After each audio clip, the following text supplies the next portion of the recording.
Welcome, affiliated listeners, to another episode of the Affiliated Podcast. And I'm going to tell you what, we have a doozy today. Not only was this one of the funnest conversations that I was able to have and meet somebody in New York a couple weeks ago, feels like it might have been centuries ago now.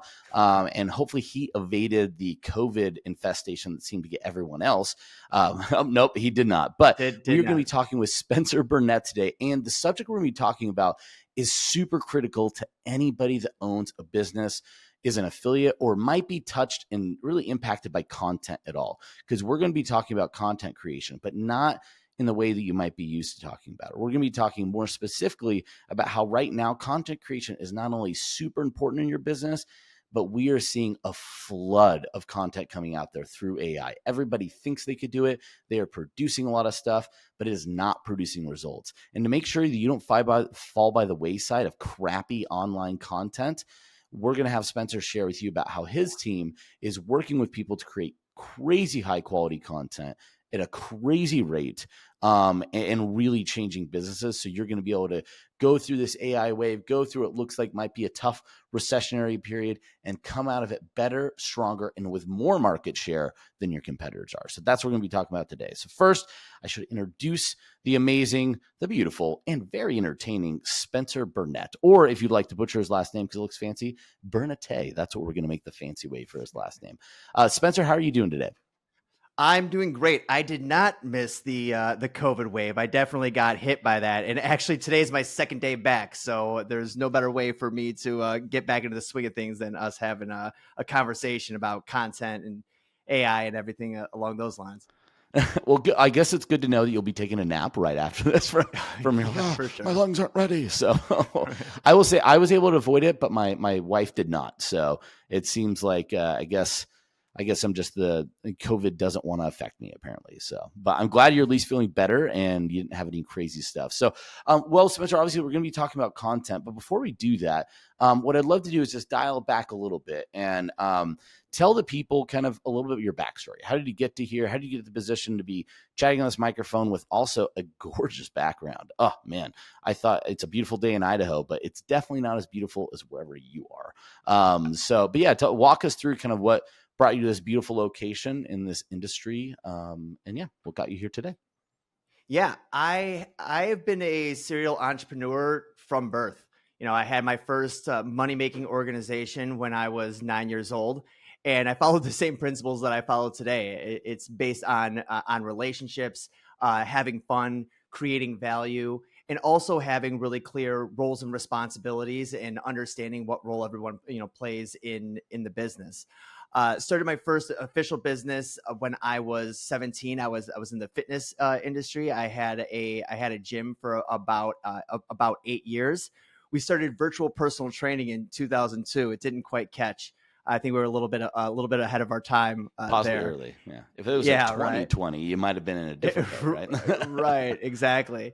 And so from there, I was actually building custom CRMs from scratch that basically looked at the way that the entrepreneur was running the business and built a system around them as an extension of their creative process and the value that they're bringing to the world, instead of just creating a box to teach them how to work in. Because as you know, most entrepreneurs don't really like working inside of that box. From there, I have consulted and had brands in a bunch of different industries. I was a dating and sex coach for about 9 years. I worked in the cannabis industry, helping organizations get licenses across all the different states that were going legal, like 2012 to about 2017, and building out content for them. I actually have a video how to make pop brownies. It is the number 2 pop brownie video on YouTube, and Nice. And from there, I built an organization for men's development, and then I started getting into the coaching world. So I did a lot of consulting on coaching brands, people selling everything from marketing and SEO and sales to spiritual coaching and personal development, and that entire industry. And now the company is really focused on amplifying people that are really making a positive impact on the world, and seeing how we can create a frictionless environment for them to get their message out and serve the people that they bring value to, and doing that with as little friction as possible, so the entrepreneur can focus on what they do best, which is bringing that value through their offer, through their content, through their funnels. That's awesome. I mean, man, do you really transition from sex to drugs to amplification, which we'll just call rock and roll because it just sounds cooler that way. So really you're amplifying coaches and creators now. Now, one thing I want to tell, because I really like what you said. You said 9 years old was when you started. And one of the biggest things you did is really understanding clearly defined roles. You do this in the business. This is what you do. You're best at it. Let's amplify and accelerate that as much as possible. So before we kind of go into the content side of things, it's a really interesting concept because oftentimes, especially solopreneurs, I find that they feel like they have to do everything all the time, all at once in their business. And what they find is they do some things incredibly well, but they don't do everything really well. And they're just hurting their business by not kind of focusing in on that. But they really struggle to sometimes let that go or identify that. So kind of a two-part question here. First, I'd love for you just to talk a little bit more about why that role definition, that clear segmentation of each responsibility has been so key in your businesses, as well as how you've been able to grow other businesses. I'm just really curious on that concept because I think a lot of people really struggle with that in this industry. Yeah, especially when you're a solopreneur and you are doing everything. The upside to that is there's control. You have control over everything that's going on in your business, and then you start to realize, hey, I'm really great at marketing or the delivery of the product, or everyone's got a specialty, and then you kind of hire the roles that you're not so good at. And as you continue to expand, you start taking on more team members, and usually it's a bunch of consultants. And when things are moving really quickly in a business and the growth almost starts to hurt you because things are moving so fast, and you hire new people and things slip through the cracks, now there is turnover in the organization. And turnover is something that organizations don't really take a look at in terms of how much it's actually costing their business from a financial standpoint and from a friction standpoint. And when you have clear roles and responsibilities and expectations, then you can have clear conversations as to whether you are performing properly in that job. And so a lot of the friction that is in a business is due to mismanaged expectations, and expectations can't be met if they've never been set. So then you run into this cycle where it's like, well, this person didn't produce the outcome that I wanted, and they end up just firing that person and then bringing on another one, only to continue that cycle. And as your business grows, you really need a team that's fully committed, that fully understands your business, but also understands you as a leader and knows how to work around your unique tendencies as entrepreneurs often have. And so when I come into companies and do integration work of new systems, the first thing that they want to focus on is the actual problems, which are actually symptoms of the company. Oh, it's taking a while to get our funnel up, or we're behind on our content production. And I always go back and say, I know it's not sexy, I know it's not fun, but we've got to understand who's on the team, who's sitting in what seat, and what is expected of them. Once we have those clear expectations, then we can have a real conversation as to whether you're meeting those expectations or not. Because sometimes things don't get done simply because someone doesn't have access and they don't know who to go to get that file, to get that username, to get that password. And it ends up being something so small that ends up creating a huge bottleneck in the organization. And all of that could have been solved if everyone knew their place and what that was expected of them, but they also knew what was expected in what the place is of everyone else on the team, so they know who to go to for what. A lot of times you get thrown in, you're not properly onboarded, because how could you be properly onboarded when there's no documentation of what's to be understood? Does this make sense? Yeah. Sounds like you were onboarded for the environment that you have, which is chaos and no definition, right? Like, so that's what your onboarding would be. Figure it out, which is Right. not great for employee satisfaction. No, I think that's really amazing because I think that's missed a lot. The expectations and then metrics or clearly defined success measurements. Oftentimes, I imagine you see this a lot. Entrepreneurs say, well, the success metric is the success of the funnel.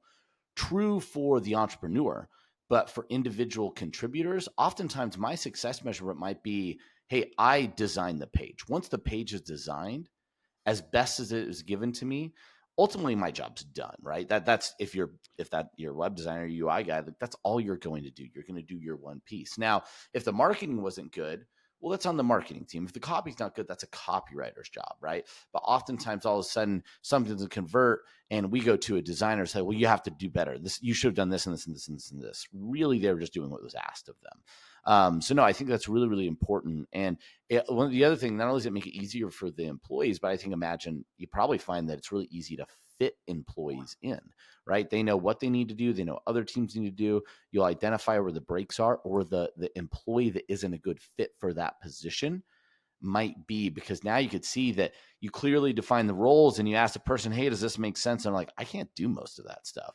And I'm like, oh, we might have hired the wrong person, right? But without clearly defined roles, I find people hire people that they like, not that could actually do the job, which could create a lot of problems sometimes for both sides. So I know it was a total divergence, but I really, really love what you said there. And I just wanted to make sure people understand that, yeah, clearly defined roles operationally and in your business will make life so much easier. So before we move on to content, I'm going to give you one opportunity, Spencer, just to kind of hit it home. If somebody just heard this, I know it's a bit of a surprise. They're like, well, how do I go out and clearly define these positions? Like, what is there maybe a practice or just like a quick little tip that you could give these solopreneurs or entrepreneurs that either have employees, but they're not sure they're doing the best job because probably them, or I'm a solopreneur and I know I need to start hiring. What are some ways or like a quick tip that you might give them to clearly define those roles better? Yeah, it's to create an accountability chart and not an org chart. And there's the difference between the two is an org chart is a diagram that shows you who is in the organization, and it usually is CEO, and then you've got the senior management level, and then all of the people that work under them, and that just shows the relationship of each person to the other person. What an accountability chart is it actually defines roles and not job titles, which are different, because there are many roles, especially in a smaller organization. There's many roles that a single person may have. And then as you start to scale and you start to grow, you might be owning 3 roles. Maybe you're the salesperson and the marketing director. But as the company grows, then it's like, all right, well, you're really great at sales. We got to find someone for marketing. When you take a look at an org chart and it's like, well, we just need to add another person in here, it changes the dynamic of the whole thing. When you have an accountability chart based on roles, then you can simply say, these are all the roles that are required in order to execute and make money and build the funnels and fulfill the delivery. And then you place names in those roles. For those roles specifically, you need to have a RACI chart that shows you who is accountable for everything. Meaning, like, if it goes wrong, whose head is on the chopping block, and if it goes right, who gets a bonus, right? Who's responsible for the execution of that role, and then who do you consult with when you don't know what to do in that role, and then who do you need to inform once you have executed your tasks, or you need to that needs to be updated so the dissemination of information happens with ease. When you have an accountability chart mixed with a RACI chart, now you have a blueprint of how your company operates. And then when you hire someone, you may find out you're hiring them for the CRO role, but you still need a sales manager, or you know what I mean? So yeah. It becomes a lot more clear. It focuses more on function than it does just like the person that you have working for you. Mm-hmm. So it's almost like make sure that you hire for function. I love that accountability chart. Like hire for the role and the responsibility, and figure out titles later. The org chart will be fixed, right? Like eventually the org chart's gonna make sense, but in the short term when you're growing, you just need roles to be done at the best of their ability by the right person. So that makes a ton of sense. And I tell you, guys, this wasn't even what we were planning on talking about today, but such a good nugget from Spencer. I'm just gonna tell you guys right now, everybody, if you haven't done an accountability chart, you should. Even if you think your business is running very well right now, because you might find that you have leaky buckets or holes in your responsibilities and roles, or maybe you have somebody doing a role you didn't even think about that they aren't good at, and somebody else in your industry, in your department could do better, but you haven't really looked at it and thought of it that way. So, we'll move on to some content stuff we originally talked about. That was really fantastic, Spencer. I appreciate it. So let's now shift into content. So the first thing I want to say is, I kind of put on the head. We know, and you can probably agree with this. I'd love to hear kind of your thoughts on this as well. Content has been and continues to be one of the biggest differentiators in a business that could grow for the long term and get acquired. Your ability to produce high quality content matters in this world. I can't emphasize that enough.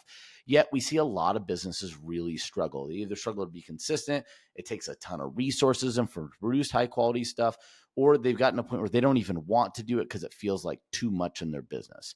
So with that, kind of the two-part question here, or kind of two flow, what we're going to do here is if you just walk me through why you feel content's so important to businesses, particularly high-quality content. And then let's talk a little bit about some of the struggles afterwards. Why are people struggling to produce this? And then we'll then talk about how you guys are making it not so hard. Yeah, content is a way to build relationships at scale. And at the end of the day, that's what business is about.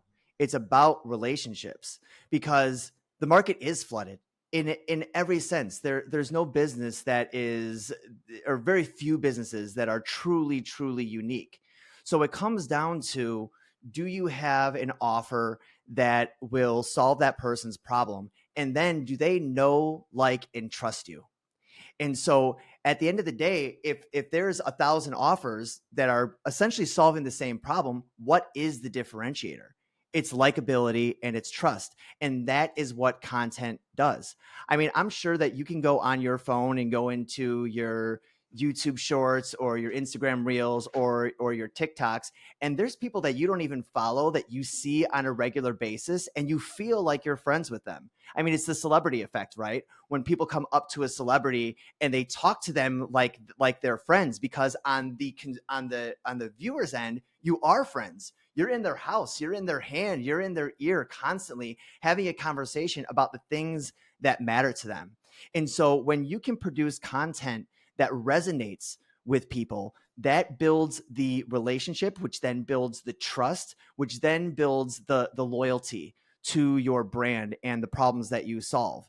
And so I was actually watching a short of my friend Alex Hermosi, who's actually not my friend, but I feel like he is because he produces great content like that, right? And he talks about having just an incredible product to sell, and building that relationship with the person. And it's the most important thing, because if you can sell, but you don't have a good product, you'll sell one time, but you won't get the repeat customers. And same goes with marketing as well, right? So it's all about relationship building. And with the way things are progressing with technology, and in the way that the world is getting smaller and smaller, because we have such quick access to producing content. I mean, you can produce something on your phone and upload it, almost instantly, right? Now is the time to focus more on the quality of the content. And what I mean by that is not shooting in 4K, because honestly, people are pretty forgiving of low quality content. There's actually value to doing it. Take a look at Mr. Beast stuff. He's not shooting with cranes and stuff like that. It's still very handheld. It feels like your friend sent you a video when they were out doing something really cool. And so yeah, I mean, we can go deeper into like what actually quality means, because I think that a lot of people are mistaking what it really means these days. Yeah. No, let's definitely talk about that, because you're right. I think that's a big deal. It's funny because when you talk about quality, and you're already alluding to this, we can't look at it like TV quality. This is not cinema quality. It's not quality in the terms of what they might be talking about. It's quality in terms of what we care about as consumers when we're flipping on the toilet through whatever, right? Whatever social media we have, like in our bathroom time, because we know that's when 90% of it is. Or if it's my wife, whenever we're trying to watch a movie, seems to be the ideal time for her to get on her phone and scroll through Instagram, yet still pay attention to the movie. I'm impressed. I know there's other ladies out there that seem to do that same thing. I'm just telling you right now, I'm impressed. If you could let me know how you do it, that would be fantastic, because I can't. It's just not something that's going to happen. But no, yeah, that quality really, really matters. But like you said, that it builds that trust, because one of the things we see with a lot of the direct response audience that we have here is oftentimes you get a buyer once, and now you're chasing a new product, another product to get that buyer a second time. But through quality and content, you start to build, like you said, a relationship and trust. And we could see now, and I'd even argue with post-pandemic, trust has been something that people want more and more and more of from anything they're purchasing, because they've gotten less and less and less from established areas. You could argue whether it's the government, whether it's media, whether it's companies, whether it's social media, right? Trust is at an all-time low from a consumer perspective, which creates a great opportunity for high quality targeted content, and a real miss if you're not creating that in this market. So let's talk about quality now. What would you define as quality content? What makes it good and something that could really build that trust if it's not 4K? Right. It's relevancy to their problem and speaking to their problem and articulating it better than they can. I mean, it's the basics of marketing, right? If you can articulate someone's problem better than they can, they automatically trust you because they feel like you understand. And so instead of trying to create content that's just going to get you clicks, it's not the clicks that really matter. It's what's behind the click. Like, what impact are you having on that person? And so if you're just putting out content and using AI to do all of your Twitter posts and your Facebook posts just so you can pump out volume, if it's watered down, eventually people are going to ignore it. So you've got this side of, kind of like the Gary Vee approach of you need to post 5 times every day on every platform. And although that is beneficial, if it's not high quality content that's really connecting with the person that is on the other end, it's just spam.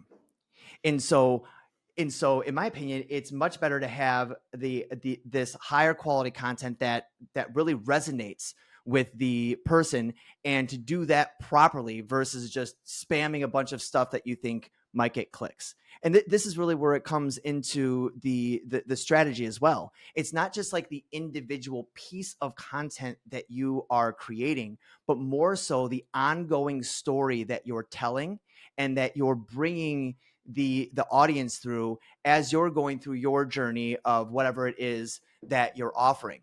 It is who's the guy that his name is Brian something. He spent like $2 million on his body and does like everything absolutely like to the book, only operates based on the numbers and the output that he has, right? So yeah, I know what you're talking about. It's like it's the health version of a quant in economics. Just so I can nerd up the cool reference you're making here. So yeah. So he has just this wealth of knowledge of all these tests that he's done and all the research that he's done and all the data that he's collected on himself. But really what grabs me is Brian is trying to get his biological age down to 18 and essentially live forever, right? That is a story it's a storyline that I want to follow. I want to see where this thing goes. Also, Alex Hormozi wants to join the Billionaires Club. And so, in doing it through his approach that he's living as he's teaching. So that's another important part that I'll get to in a moment.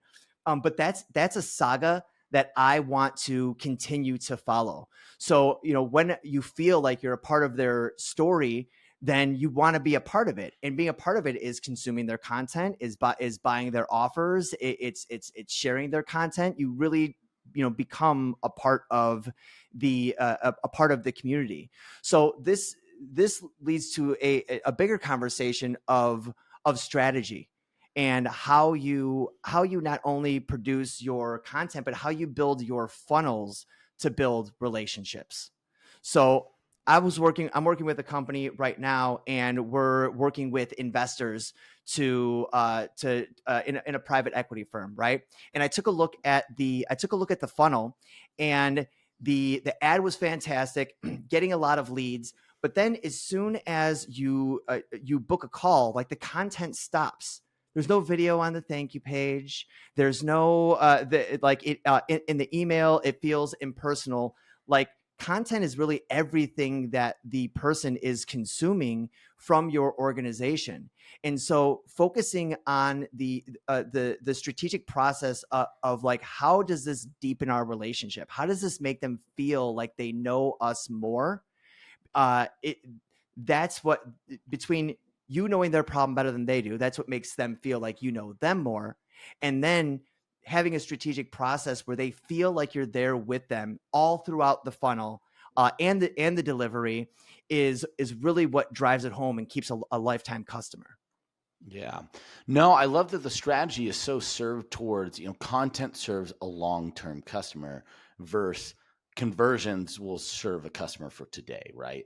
So I think that's really, really nice. But at the same time, man, that sounds challenging, right? How do we make sure that we're speaking the right language? How do you make sure that you can consistently be there every single day? I know a lot of people, it's just like, that's just so much content. You mentioned Gary Vee, 5 times a day off 5 different social networks. I know that's very extreme. It fits his brand, so on and so forth. But even in spite of that, one post a day for some people feels Herculean, let alone putting that across multiple different social channels, blogs, video, all that stuff, right?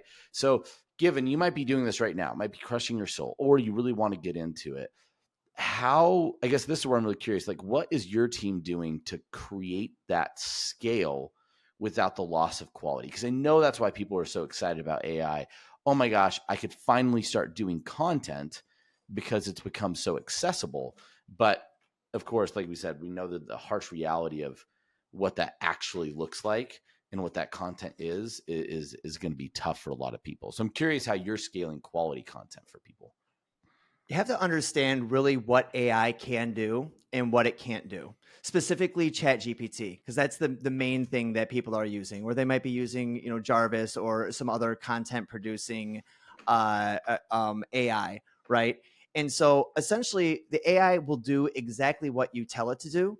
And if you don't give it enough context, it's going to create this generic type of content, because it's just taking the knowledge of everything on the internet and giving you its best guess, essentially. And so when people are using ChatGPT, they have to learn prompting, right? And this is something that they're going to be teaching in schools, or kids should be learning, now, is how to prompt the AI to behave in a way that you want it to. Now, at the beginning, it was just like, okay, you are my copywriter and I need you to write a Facebook post on my offer, right? And you give it a little bit of a context of your offer. Well, that's going to create you one post, and it's going to be a little bit generic. And so you either got to massage the GPT a little bit to make it more specific, or you use that as a rough draft, and then an expert copywriter can go in and give it its spin. But what makes great content is a few things. One, it's specific to your offer. Two, it's in your voice, so people feel like it's from you and it's not just some bot, right? It also has to have relevancy to what's going on in with your audience and with your market. So it needs that context. It needs that context as well. So if you wanted to create the absolute best Facebook post every single day, you would and you hired a person. Let's say you hired me to do that. I would need to know what's your company values, what's your mission statement, what's your offer, what's your USP, I would need to know all of those things about your business. Next, I would need to take a look at all of your previous content that you've created and see what your voice is and your angles and your hooks. And then I would need to know, like, what's relevant to your audience. What is the feedback that you've been getting from your customers? What's the feedback that you've been getting from the comments on the content that you've already produced? And then what's going on in the world today, what's going around on in the industry. And when you add all those ingredients to your cocktail, it turns into the perfect post. So what my company is doing is building AI agents with all of that context built in. So when you're dealing with a GPT that we create, that it already has all that context. So there's no prompting. It already knows your company. So I'm trying to not give too much away here. So we basically go into the company and map out its identity. And this is one of my strengths and why I've been successful in so many different types of industry, because it really comes down to breaking down human consciousness to its basic levels. And once you can break that down and you can inform the GPT of its identity, then you've got a good foundation. And so then we take all of the writing examples and all of your historical data and posts and put that into consideration. And then we have it take a look at the all the responses and comments from your client base and what's going on in the world. And you're just looking at a single screen and you're saying, hey, create me a Facebook post for today. When you program the AI specifically, you can ask it general questions and get a specific answer. Whereas people are doing it backwards. They have a general AI, then trying to ask it a really, really, really specific question and hope that it gives it a specific result. Well, you can do that, but it still takes a significant amount of time, way less than it did before. But since people don't know how to do this properly, they end up just creating lazy content, which when your audience sees your content being lazy, it makes them feel like you don't care. And they need to know that you care about what you're talking about. They need to know that you care about the problem that you're solving, and that it's important to you just as well as it's important to them, because that's what makes the connection. Yeah, no, that is huge, right? And I actually love what you're putting in there, because you've seen it time and time again. One of the biggest, I think, mistakes people make when trying to use AI is they don't feed the AI, right? You got to feed it. You got to give it more context. You have to inform it to provide you specificity. And once you have that specificity, now ease starts to come in. And it could use that machine learning to get smarter and smarter and smarter and truly become an aid in your business versus almost, I think right now, for lots of people, I'm seeing them use AI and it's becoming a liability in their business because they're actually lowering the quality of what they used to produce hey, but I could serve it faster. I could do more of it easier. So yeah, definitely feeding it in there, which a lot of people don't know how to do. Now, I know, of course, we went on the operations things, kind of took us some extra time, but we're getting close to time. I don't want to take too much more of your time. For those that are out there thinking, gosh, I need to get in the content game, or gosh, I need to up level my content game, or gosh, I'd like somebody to help me just be better and faster with my content, and they'd like to get a hold of you after listening to this, Spencer. How can people get in content to start, or get in contact to start producing better content faster than they ever have before? What would be the best ways to get in touch? They can go to my website, brainjam.io. And on there, you have we've got different offerings for whatever problem that you're trying to solve, whether it is operations or content or outbound sales or tracking your sales and data and basically anything in your business. So you can just go there and book a call with me or one of my team members and discuss where you're feeling friction in the business, because that's really what it's about. It's like we have the entrepreneur. We work with entrepreneurs that already have successful businesses, that have a great strategy, that are just coming up with a lot of friction of execution. And oftentimes businesses will grow so fast that the growth actually starts to create a possibility that their company might implode. Yeah. And so you hit this awkward stage where you're too big to grow, but you're too small to scale. And you focus on all of the revenue generating activities, but now you can't handle the amount of activity that you've generated because you've done such a great job at that. That's where we come in and say, let's take a step back and take a look at the way that you're naturally creating your content, running your business, and let's see how we can remove some of that friction. So going to our website, brainjam.io, and booking a call and just having a conversation is the best place to start. Beautiful. No, that is such good advice too. It's like the amount of times that sometimes success becomes the poison to even good businesses, because if you don't have those operations set up, like you said earlier, you just start hiring consultant here, consultant there, and now you have a team of consultants that are into invoicing you more than they are into growing your business. So you know, that could really, really create some problems for a lot of people real fast. And I've seen it. I can't tell you how many times I've seen businesses do exactly what you're describing and implode on themselves. So yeah, some of this stuff, and I think reach out to you is going to, for all the listeners out there, if you connected with anything from a business owner side that Spencer and I were talking about, you need to reach out to him, because there could be either a chance that you're heading towards implosion, or at least a chance that you could achieve new profitability that you never thought was possible before by working with someone like Spencer. So Spencer, really appreciate your time. Appreciate you going through my you know, some of my snafus with some of the technical stuff. It's been fantastic. Really love talking to you. And yeah, if nothing else, just have a great rest of your day. And all the listeners out there and affiliated, Thomas isn't here today, so I will steal his line. But remember, giving him credit. Be safe out there. Be sure to respond with what you'd like us to talk about next. And of course, most importantly, happy scaling. Thanks so much. Till next time.